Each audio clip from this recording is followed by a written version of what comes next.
Bonjour et bienvenue dans notre programme d'apprendre anglais.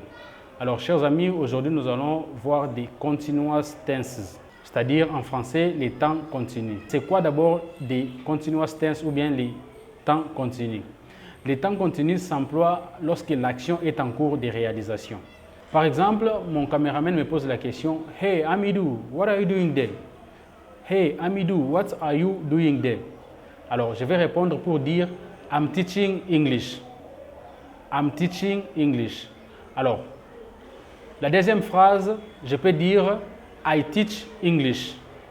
Donc, vous allez voir qu'ici, nous avons I'm teaching English et I teach English. Alors, dans la première phrase, nous avons utilisé des present continuous, c'est-à-dire les présents continus. Ici, c'est lorsque l'action est en cours de réalisation. Vous voyez vous-même que présentement, là, je suis en train d'enseigner l'anglais. Donc, I am teaching English. Mais lorsque je dis I teach English, c'est-à-dire que dans ma vie, j'enseigne l'anglais. Donc, je peux ne pas enseigner maintenant, mais je peux enseigner demain ou bien les jours suivants. Mais lorsque je dis I'm teaching English, c'est-à-dire l'action est en cours de réalisation. Vous comprenez? Je suis en train d'enseigner l'anglais. Donc, c'est ici la différence entre les present continuous tense et des present tense tout court. Alors, chers amis, la formule pour utiliser des present continuous tense, c'est subject plus auxiliary verb plus main verb in ing.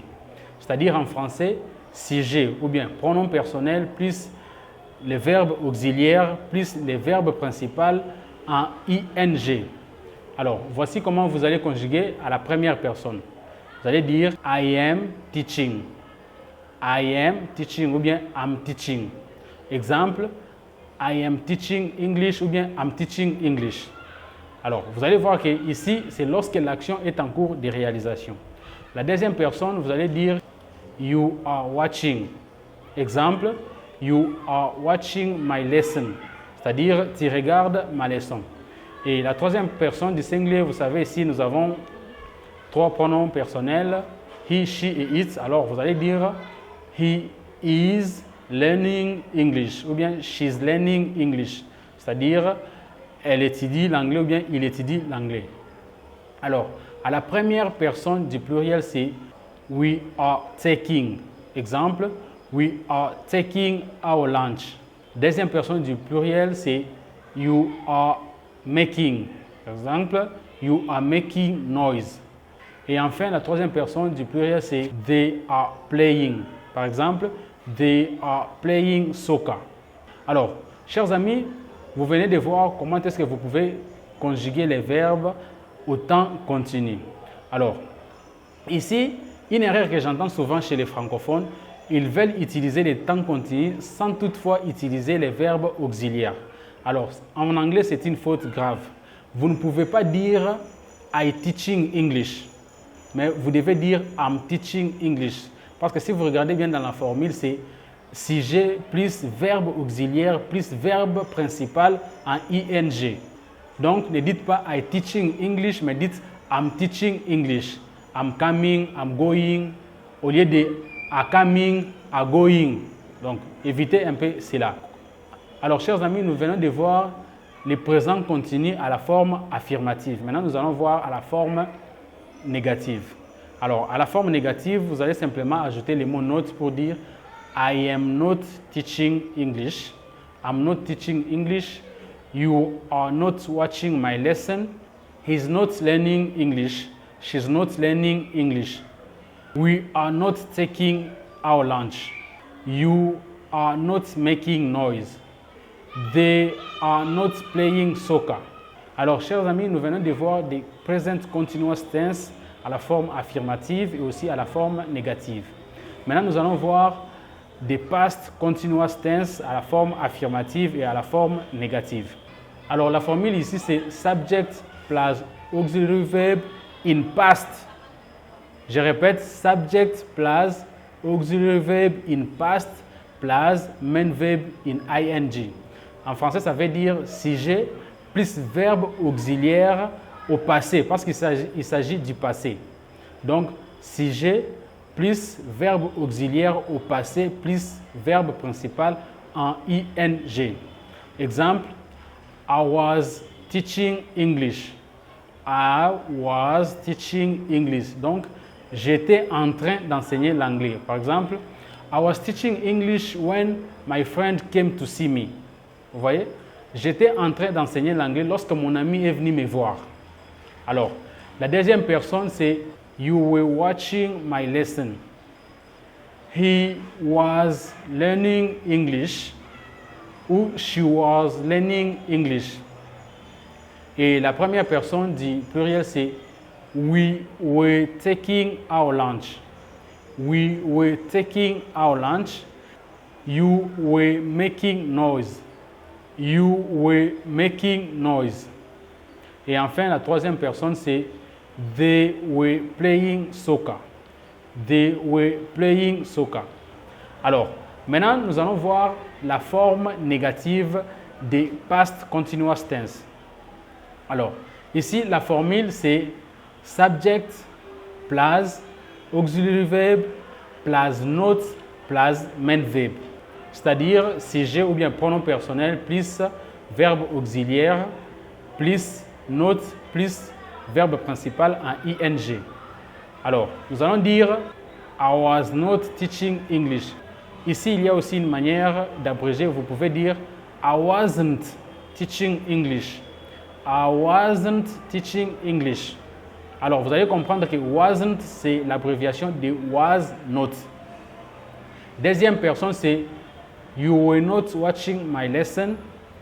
He was not learning English. She was not learning English. Ici aussi, à la troisième personne du singulier, vous pouvez abréger was plus not pour dire he wasn't learning English. She wasn't learning English. Alors, à la première personne du pluriel, c'est we were not taking our lunch. Et la deuxième personne du pluriel, c'est you were not making noise. You were not making noise. Et enfin, la troisième personne, c'est they were not playing soccer. They were not playing soccer. Alors, chers amis, maintenant, nous allons voir comment conjuguer les futurs continus. D'abord, le mot futur en anglais se prononce future. Future. Continuous tense. Donc, le futur continu. Alors, pour conjuguer des future continuous tense ou bien les futurs continus, la formule c'est subject plus will plus be plus main verb in ing. En français, ça veut dire sujet plus will plus be plus verbe principal en ing. Exemple, I will be teaching English. I will be teaching English. Donc, je serai en train d'enseigner anglais. Par exemple, je peux dire don't call me at 9 o'clock because I will be teaching English. Donc, ne m'appelle pas à 9 h parce que je serai en train d'enseigner l'anglais. Alors, la deuxième personne du singulier, c'est you will be watching my lesson. Tu serais en train de regarder ma leçon. You will be watching my lesson. Et la troisième personne du singulier, c'est he will be learning English ou bien she will be learning English. La première personne du pluriel, c'est we will be taking our lunch. We will be taking our lunch. Deuxième personne du pluriel, c'est you will be making noise. You will be making noise. Et enfin, la troisième personne du pluriel, c'est they will be playing soccer. They will be playing soccer. Alors, ça aussi, c'est la forme affirmative. Maintenant, nous allons voir la forme négative. À la forme négative, la formule, c'est subject plus will plus not plus be plus the main verb in ing. C'est-à-dire sujet plus will plus not plus be plus le verbe principal en ing. Exemple, I will not be teaching English. Ou bien, I won't be teaching English. You will not be watching my lesson. You won't be watching my lesson. He will not be learning English. Ou bien, he won't be learning English. She will not be learning English. Ou bien, she won't be learning English. We will not be taking our lunch. Ou bien we won't be taking our lunch. Et la deuxième personne du pluriel, c'est you will not be making noise ou bien you won't be making noise. Et enfin, la troisième personne ou bien la dernière, c'est they will not be playing soccer ou bien they won't be playing soccer. Alors, chers amis, nous sommes arrivés à la fin de notre leçon d'aujourd'hui. J'espère que cette leçon vous sera utile. N'oubliez pas de partager, de vous abonner et aussi de nous envoyer vos questions sur le numéro qui est affiché en bas de l'écran. Merci beaucoup et à nous revoir prochainement.